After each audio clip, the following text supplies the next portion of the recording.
Welcome to Forsaken by Shadows, a production of stories by Sarah Danielle. This chapter is dedicated to my husband, Michael. There can never be enough dedications to you. Your love and support enable me to follow this passion of mine, and I can't imagine doing life without you. Previously, on Forsaken by Shadows, from Solarin's point of view. It is late, and I am tired. After a long talk with Risman, we finally turn in for the night, only to find Tiana sitting up and waiting for us. I noticed immediately she has prepared the sleeping arrangements we discussed, and that she has cut meters from my premium weave of blue muslin. I already had a buyer for that, and I am less than thrilled, but the discussion can wait. First I need to get Risman off to bed. When he is gone, I question her audacity, and she explains she is making a special garment for Mizira. I can't argue with her logic, even if I am irritated she didn't ask first. But it's done, and Mizira deserves it. But just when I think I am done for the cycle, Tiana's tremulous voice requests a conversation. I am required by my position in this society to counsel many people. My work and my ministry go long and deep. But I will never give to others what I cannot give to my own daughter. If she wishes to talk, we will talk, no matter how tired I am. The reason for her sorrow rends my own heart. It is Mizira's condition, how thin she is, having not been properly fed since far longer than their little excursion into the Underdark. Her scars, which I have heard of, but have seen very little of. The girl has been tortured every day of her life, and I failed to consider what impact that would have on my blessedly sheltered daughter. I hold her while she cries, and offer precious little advice, because truthfully, I don't know how to help Mizira either. But we will do the best we can, and trust Elistrea with the rest. And then, at last, I finally get to sleep. I wonder if I'll ever wake.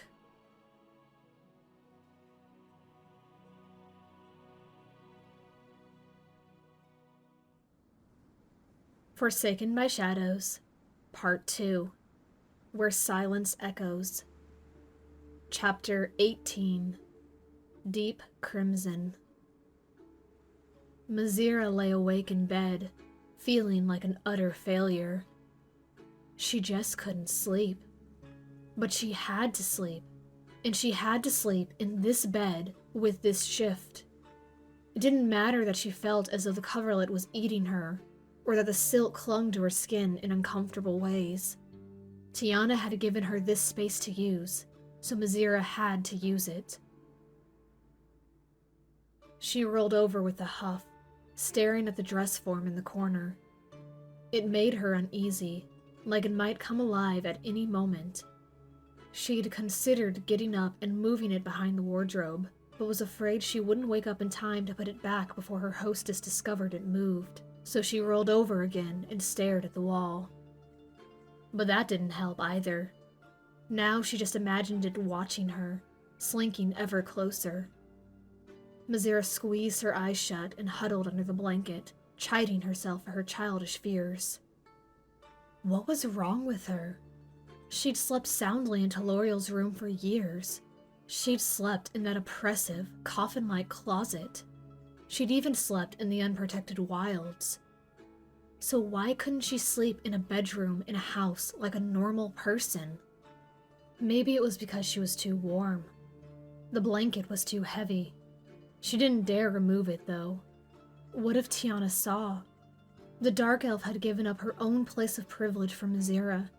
She might fly into a rage if she thought Mizira spurned it for the floor. It wasn't worth the risk. Mizira would stay right where she was, drifting between drowsy stupors and wide-awake staring. She'd have to fall asleep eventually, right? She couldn't go on like this forever. It had been eons since her last proper rest. Surely her body would succumb to the darkness soon. Maybe that was it. It wasn't truly dark. The light outside the window grew gradually into a deeper shade of red. reminding her of Risman's wine-colored eyes, a connection she only made because of Belnir's game. She let out a little groan and turned onto her stomach. That whole tea party had been mortifying. She wished she hadn't let them draw her into speaking. Silence was safety. Words got you in trouble. She rolled back over onto her back, trying not to replay the conversations, when the sound of the door clicking open made her whole body go rigid. 1,000 terrible conclusions stampeded through her mind, each thundering to be the first in her line of horrors. But as it turned out, for once, they were all wrong. Mazirda? It wasn't Tiana coming to make sure she had made proper use of the hospitality offered her. It wasn't a burglar or a monster, or even Teloriel catching up at last. It was Risman, his voice the barest of whispers. Mazira turned her head to look at him, though all she could see was a sliver of his face as he peered through the smallest of cracks in the door. Her heart danced in circles. Was this outcome better or worse than her 1,000 fears? The door inched open enough for Risman to slide his hands in. "Are you awake?" Obviously, she was, but though exhaustion made her patience thin, she kept the retort to herself and simply signed, "Yes." Relief flooded the half of Risman's face that she could see. He started to step forward, then hesitated, raising his hands again. "May I come in?" Mazira thought for a moment, then she sat up and nodded. Risman wasted no time slipping in and shutting the door behind him. She blinked, taking in his new silhouette. It appeared he'd been given a change of clothes as well. She'd grown so used to his sharp-edged adamantine armor that the flowing replacements almost made him a new person. As he came closer, she noticed that the tunic he wore was just a smidge too small. It conformed to his shape and did a little to hide the ridges of the muscles of his chest, which suddenly reminded her of her own plunging neckline. Her eyes went wide and she snatched up the pillow, hugging it to her chest just as he sat on the edge of her bed. "Sorry," he said as he settled. "I didn't mean to be away so long." Mazira averted her gaze. "Are you sure this is okay? Salaran said you weren't allowed in here." Risman's expression darkened, making her wish once again she'd stayed silent. She hadn't meant to upset him. Why did everything she do upset him? "He only said I couldn't stay with you," Risman said, "and I'm not staying. I just couldn't go to sleep without making sure you were okay. You are okay, right?" His hand, rough and calloused, slid along her jaw and tilted her face towards his. Mazira sucked in a sharp breath as their eyes locked, his touch igniting sparks under her skin. No, he couldn't do this to her. Risman's eyes widened. "Zira, you've been crying." "It's nothing," she said quickly, pulling back. "I was crying, but I'm not now." "What happened? Is everything all right? Did that girl hurt?" "No." Mazira shook her head to silence him. "Tiana was very kind to me." She paused, thinking back to the feeling of the elf's arms around her, embracing her, offering comfort. Her throat seized up. "Very kind," she managed. "I told you, it's nothing. I'm okay." Risman's hand still lingered where she pulled away from it. He watched her, his eyes smoldering as he studied her intently. She wanted to look away, to keep those burning eyes from lighting something deep within her soul, but she feared he wouldn't believe her words if she broke contact.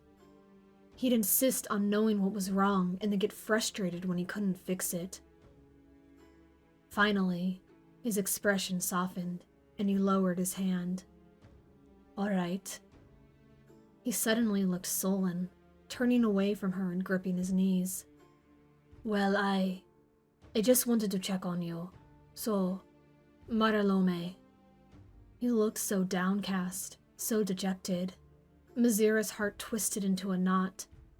Rismond started to rise, and before she could stop herself, her hand darted out and snatched the back of his tunic.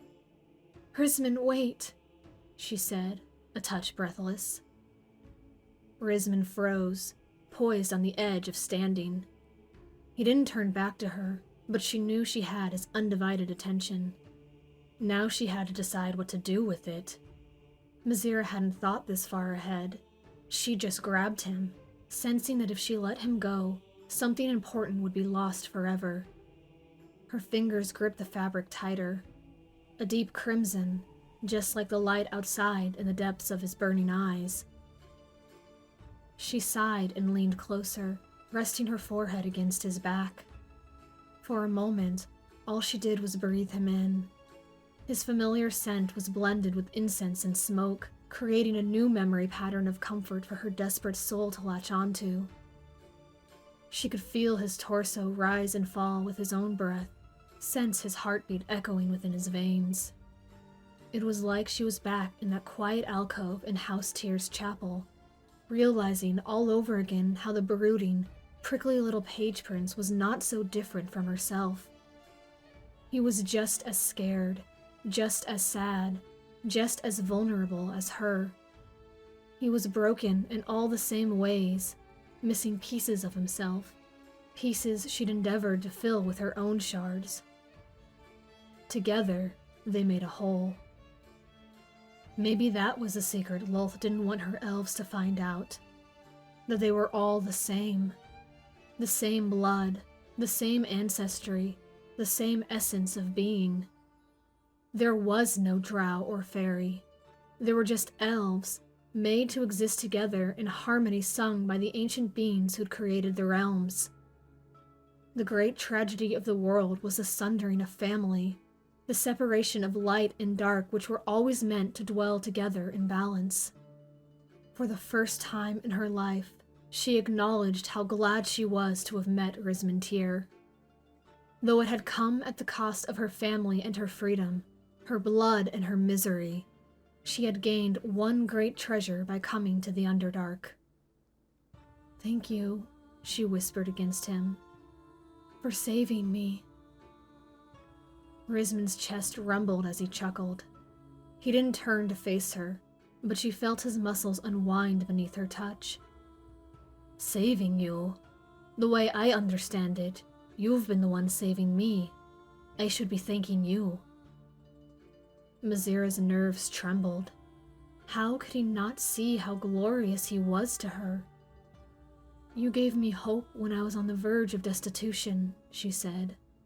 "You served me joy when I was fed only anguish. You refused to give up on me when I should have been left for dead. You didn't listen when I begged you to take me back. You kept me safe, kept me warm, kept me fed. Rismond, She gripped his tunic so hard she was in danger of ripping it. Mazira took a breath and forced herself to relax. The next words she had to say were terrifying. It voiced her fragile hope, hope she was afraid would shatter if exposed to the outside world. But she had to say it. He needed to hear the words from her. Broken pieces, making a whole. "I'm really glad you brought me here," she admitted. I think I like these people, and I'm scared to. I'm scared we're wrong, and this is all some clever trap or just a really, really wonderful dream. When I wake, this illusion of freedom will be over, and we'll be hungry and alone in the Underdark, or worse, trapped in a closet in Menzo Berenzin. Teloriel will find us and ruin everything, or..." This was not going the way she imagined. She wanted to encourage him, to tell him she believed in him, but it was easier to talk about what could go wrong rather than what might possibly go right. She was rambling now. She probably would have kept on rambling too, except that Rismond began to move. He shifted and turned, and as her hands came to rest on the blanket, he covered them with his own. "Zira," he groaned. The way he said her name set off those sparks again. Their foreheads touched, their hands intertwined. How had he done this to her again? Her breath went shallow and her skin pebbled. "You've got an entirely wrong impression of me," Risman murmured. His voice sounded strained. "You make me sound like some hero out of one of your legends."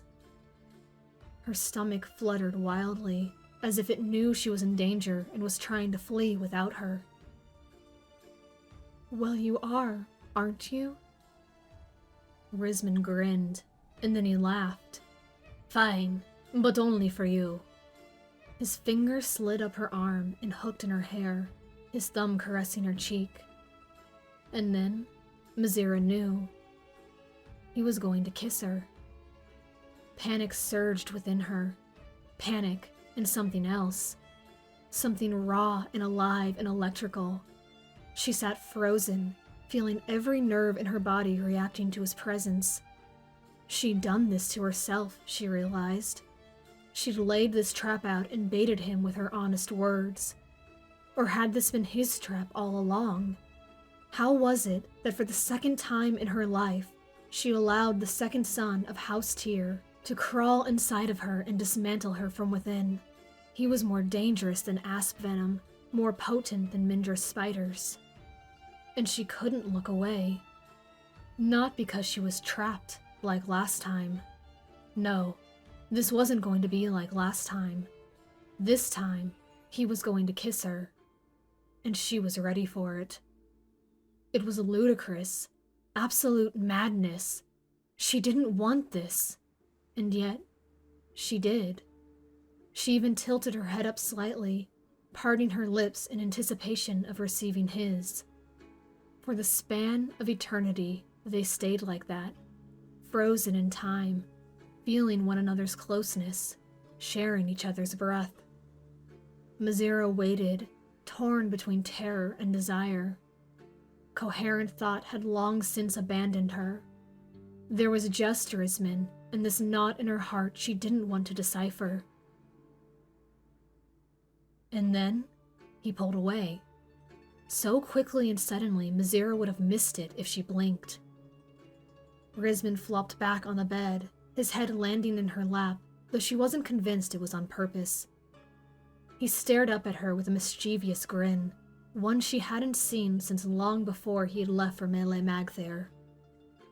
"I have an idea," he said, lacing his fingers behind his head. "Why don't you tell me a story?" Mizira blinked, feeling the same shocking numbness she'd felt when they crashed into the river.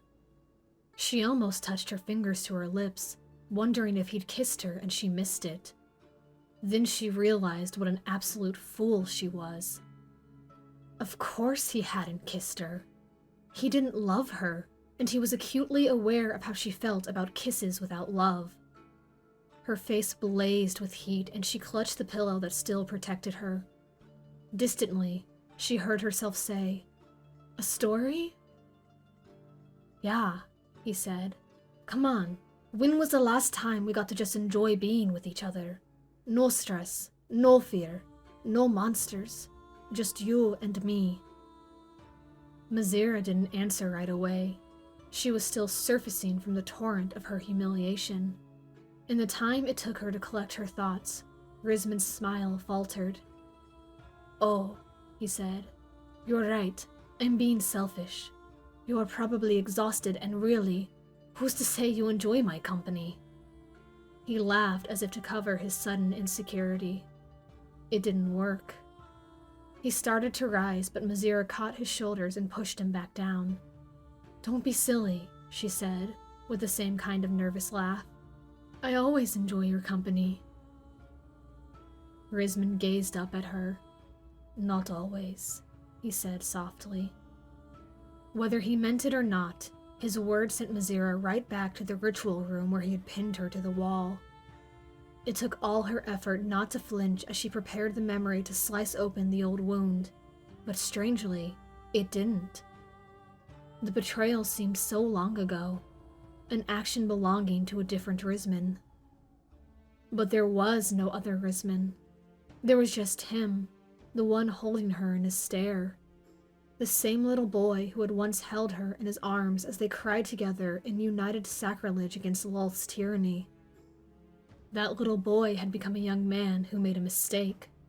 She'd become a woman who clung to that mistake, raising it up as an anthem to remind herself why she could never show her heart to him again. And yet here they were. Again. No, not again. Always. She loved him then, and she loved him now. Mazira closed her eyes, accepted the memory for what it was, and let it go. Whatever else came next, she would deal with it when it happened. "Risman," she said, brushing the hair back from his forehead. "You are my dearest and best friend. You always have been, and you always will be." Her statement had the most radiant effect on him. His entire countenance lit up, and for once she knew she had said the right thing. All those months of wondering what he wanted from her, what his threads were, and she'd finally understood. "Really?" he asked, beaming up at her. "Do you mean that?" The question hurt. He smiled, but she could see the uncertainty in his eyes, the fragility of his own hope. She saw in it all the ways she'd been cold and cruel to him, all the ways she'd refused to accept the warmth of his kindness to her. She wasn't the only one who desperately needed a friend. Broken pieces, making a whole. "Yes," she said, feeling a weight settle the remnants of her fluttering heart. "I mean it." She didn't think she'd ever seen Risman look so happy. "Well, then how about this?" he said. "I will tell you a story for once." "You?" She laughed, and was surprised to feel it was a real laugh. "You're an abysmal storyteller." "Ah, Zira!" He clutched at his heart. "You wound me with your words. I can tell stories." "Oh, all right then," she said, shaking her head. "Which story are you going to tell me?" "I'm going to tell you about..." His eyes wandered about, then settled on the tapestry hanging on the wall beside them. "That!" He pointed to it dramatically. "That wall hanging is actually depicting a famous drow story. It's the tale of..." He squinted at it, and Mazira already knew this was going to be good. "It's the tale of an angel," Risman concluded, nodding resolutely, "who fell into a lake and became lord of the salamanders. All those dots? Those are salamander eyes, and, a really big salamander with one eye." Mazira could no longer hold back her mirth. "That's an owl," she corrected, holding her sides. "And it's not swimming, it's flying in the night sky. Those eyes are stars, and that big one is the moon." "What?" Risman glared at the tapestry as if it had betrayed him. "No, it isn't. You told me owls are night birds." "That is a bird." "No, birds have beaks. That thing has a flat, round face like a human. I do pay attention, you know." Mazira doubled over in a complete fit of giggles. Maybe it was the hour, or the exhaustion, or just the expression of her embarrassment from earlier, but she couldn't stop laughing. "That diamond is the beak. It's art, Risman. The owl is looking straight at us, so the beak appears as a flat shape." "All right, fine," he huffed. "You caught me. I was making it up. I can make up another one if you like." "Please, no." She opened her eyes and sobered at once. She hadn't realized how close her face had come to his. He didn't seem to mind, as he stared at her with a crooked smile. The smoldering had come back into his eyes. Mazira cleared her throat and gathered up the curtain of her hair which had fallen around his face. She straightened, twisting the curls around her fingers nervously. "Maybe you should try singing instead." Risman's eyes went wide, and she was convinced she saw his face flush. "Absolutely not." "Why not?" she teased. She let her hands fall back to rest on his shoulders. "You have a beautiful voice." "It's just not my thing." He actually squirmed a little. He really was embarrassed. It was adorable. She laughed. Would you like me to sing to you? Without thinking about it, she stroked her knuckle down his cheek. Like old times? Risman looked back at her. He didn't answer. Instead, he covered the hand which lingered near his face and pressed her palm against his skin. The fluttering in her core came back with a vengeance. More than anything, he said finally. But I can see how tired you are. I should probably go. A lump formed in her throat. She didn't want him to go. Not yet. Wait, she whispered. It was all she could manage. He waited. For what? She didn't know. She couldn't keep him here forever. Solaran would be angry if he found out, and she didn't think she could bear it if she angered the priest or his daughter. What if they withdrew their hospitality? Risman's hand released hers, and she could sense him pulling away, and she wasn't ready yet. Her fingers found their way to the sharp angle of his jaw, tracing the outline of his face. As she did, her thumb brushed over the groove of his new scar, and she found her words. I'm sorry, she said. Risman frowned. For what? She traced the scar again. We're letting him do that to you. Risman's frown turned into a laugh. Oh, that? Don't be. I'm not. This scar is the best thing Teloriel ever did for me. Mazira blinked in surprise, genuinely taken aback. You can't mean that. I do, he said, turning his head aside so that the scar stood out in stark contrast. I think it suits me. Mazira couldn't tell if he was serious or not. Why? He grimaced, and Mazira wished she hadn't asked. Sorry, you don't have to answer that, she stammered, her mind racing to change the subject. Yes, I do, Risman said. You deserve to know. His chest expanded and relaxed as he took a deep breath. Just days ago, he'd been incapable of taking a full breath without considerable pain. It made Mazira glad all over again that Solaran had found them. What incredible power the cleric wielded. Would she really be able to learn to do it too? It really is okay, she began, but Risman cut her off. I can't stand looking like him, he said. His eyes cut back to hers, and she didn't need to guess who he was talking about. We share a mother and father. Our blood is the same mixture. Whenever I see myself, I just see them. Him, my family, and... He closed his eyes and ran a hand through his hair. I don't want you to see him when you look at me. I don't want my presence to bring up memories. This scar marks me as different, so yes, I wanted to keep it. Anything that makes me look less like Teloriel is a success in my book. Mazira gaped at him. Whatever she had been expecting, it wasn't this. Risman, you can't mutilate yourself for my sake. He opened one eye, peering up at her from under his hand, which still covered the scarred side of his face. Well, I'm not going to go out of my way, he said, a shadow of a smile returning to his lips. I still want to be pretty. Mazira sighed in exasperation. He did terrible things to her heart. You're... But she couldn't think of a proper adjective. I'm what? He asked, amused. She huffed again and shook her head.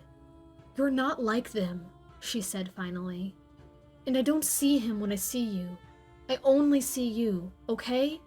Just you. Risman's amusement melted away, replaced by a haunted expression. For a moment, he wouldn't look at her. Then, his lopsided grin returned. But am I pretty? Risman, I'm serious. So am I. But his smile said he wasn't. She wanted to shake him. If I say yes, will you promise me you won't disfigure your face anymore? Hey, I didn't do it the first time. I just benefited from my brother's insanity. Risman! You never told me if you thought that was pretty. And you never promised me not to hurt yourself. They came to a stalemate. She glared down at him, arms crossed over the pillow while he grinned up at her. They stayed like that for several heartbeats, until Risman suddenly sat up. I just remembered, he said, as if the last few minutes hadn't happened. I do know a story I can tell you. Lie down, it's a bedtime story. Mazira arched a skeptical eyebrow. I'm still waiting for my promise. Risman wasn't listening. He put a hand on her shoulder and gently guided her down. It's an old elven tale that I heard at the academy. I think it was meant as an example of why we're supposed to hate the surface elves, but that's not the point. Risman, hush, or I'll forget how it goes. He lay beside her, head propped up on his elbow. Tiana's bed was not large. There was nothing but the pillow and blanket between them. Long ago, during the time of the Netherese. Defeated, Mazira flopped on her back and glared at the ceiling. By the third sentence, she'd forgotten she was annoyed with him. His presence was a comfort, and his voice drowned out her gloom. Gradually, her tension eased and her breathing slowed. He really was an abysmal storyteller. But if nothing else, at least she was finally able to sleep.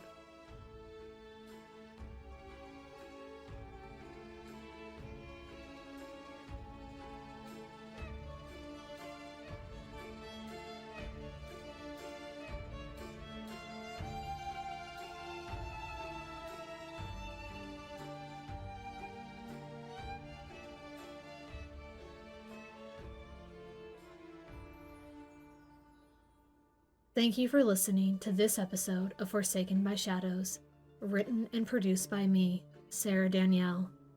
And thank you to Tabletop Audio and Pixabay for their music and ambiance.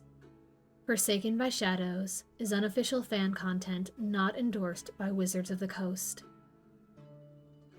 I genuinely hope that you enjoyed this chapter. It's my favorite one that I've written to date. Will Risman and Mazira ever get on the same page with their emotions? You'll have to wait and find out. Subscribe so you don't miss an episode.